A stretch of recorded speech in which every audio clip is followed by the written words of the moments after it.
Hi, Leo Rising Sign. Here is your weekly forecast starting on the 4th of May until the 13th of May.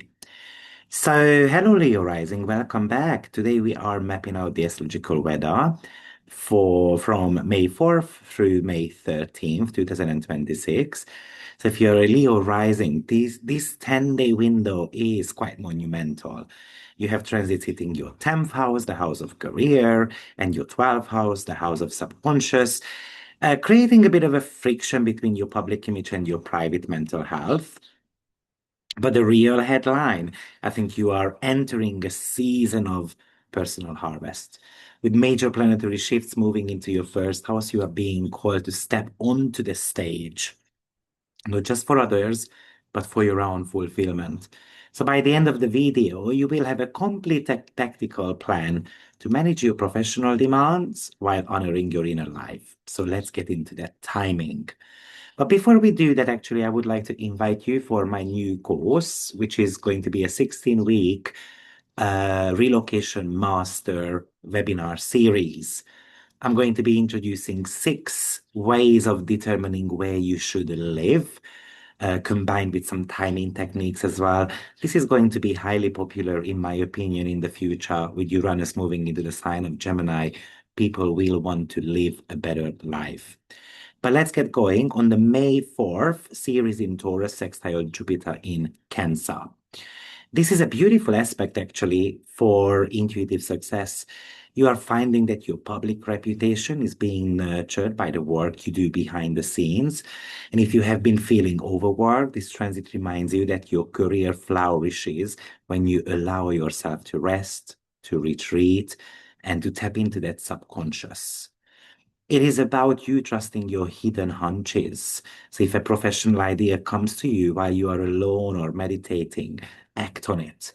But it's also an invitation to nurture your public image. Engage in self-care that makes you feel career ready, like a spa day or even professional grooming. And use today to organize your office or even work routines as well. However, don't ignore burnout. If you're tired, stop a little bit. Your productivity is very linked to your rest right now. And don't project your insecurities. Don't let imposter syndrome sabotage your professional wins. Or don't allow anyone to kind of talk you out of a creative project, for example. And don't obsess over spreadsheets or perfection while ignoring kind of like the mental prep work.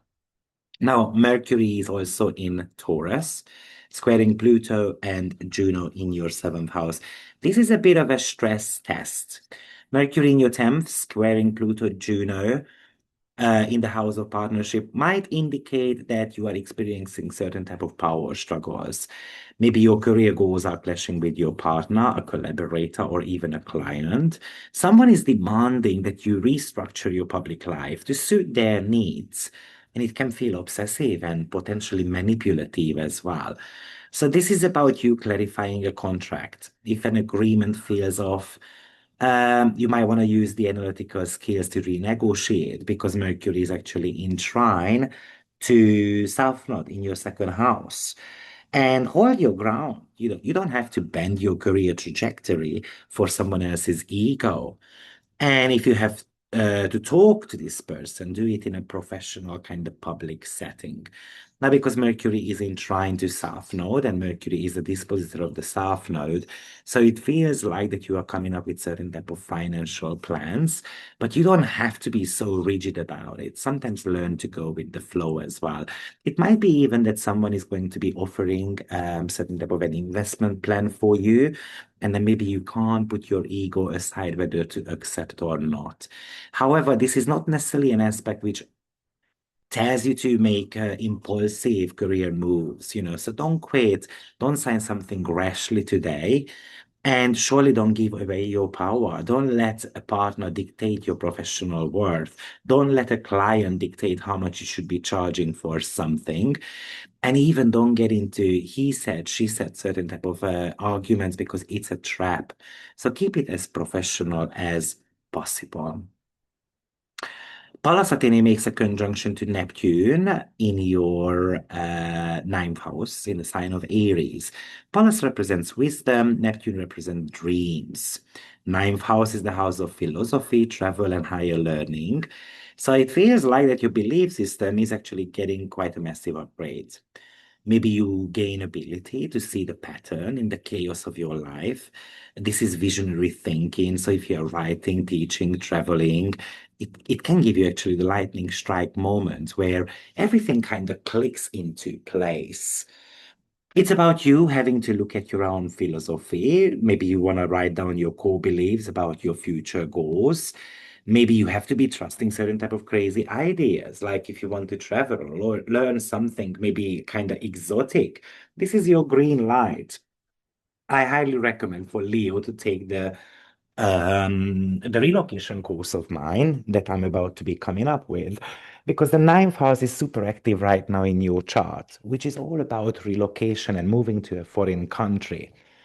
But also, it's about you visualizing success as clearly as if it were happening right now. But don't get lost in the clouds, you know. You kind of need a map, you know. Pallas Athene is the map, Neptune is the chaos. So it's not just about dreaming that I'm going to go here, I'm going to go there, but this would talk to you about having to have a concrete, solid plan. Also, don't fall for a guru trap. Don't blindly follow someone else's vision today. You know, this is about your own vision. It doesn't mean that we cannot seek a mentor, but I always say that it's good to have more mentors in your life, and then decide on your own belief system. And Neptune is something to do with unreal matters. So ensure your philosophical plans are kind of financially viable and don't ignore reality. Demeter enters your first house, that's Leo, until August 6th. So Demeter is the goddess of growth and the harvest. So it feels like you are kind of like a garden right now. For the next 3 months, your physical presence, your vitality, your leadership are being harvested. So it feels like you are going to be feeling more radiant, more magnetic, more capable of leading others. You're no longer just participating, you are the one setting the standards, really. It's about you becoming the face of your brand. So it's all about stepping into that spotlight, but maybe it's about nourishing your body, kind of like realizing that your body is your most precious asset. So let's invest into it. And your abundance can grow as soon as you are able to share lights with others. This is not a transit that is asking you to hide, you know. This transit is going to reward those who are seen. Prioritize your own growth before you help others. And this is where I think the Pluto Mercury square could be popping up as a potential, but also Demeter will be reactivating that square between those two. So it's not about self-sacrificing. And don't fear judgment, you know, shine bright. Some people may get blinded, and that is their problem. Also, Sun is in Taurus, sextiling Jupiter in your 12th house. And the sun shines a light on your professional success while Jupiter brings blessing to your private spiritual world. So maybe it's about you seeing the why behind your hard work. You are making money, you are trying to gain status, and it can feel emotionally fulfilling because it feels like that finally you are doing something that is part of your soul purpose. This is definitely asking you to celebrate even the small wins, acknowledge your progress, even if you haven't gotten to the end of the tunnel just yet. But you don't need to shout your success from the rooftop today. You know, just keep it quiet a little bit. Uh, but this is definitely asking us not to brag. You know, quiet confidence is more kind of attractive today. Be very intentional about your tasks. Don't kind of work on an autopilot. And don't forget about the inner work. Don't forget about resting as well. Mercury is also making a sextile to Jupiter, as well as when Vesta enters Aries and Bacchus enters Cancer. So Vesta in the ninth is about you becoming dedicated to a new mission of yours, a new philosophy, something that you find kind of sacred here. So you can commit to a course of study, a personal mantra, just don't be rigid about it. There is a lot of planetary energy happening right now in that ninth house, which can make us dogmatic.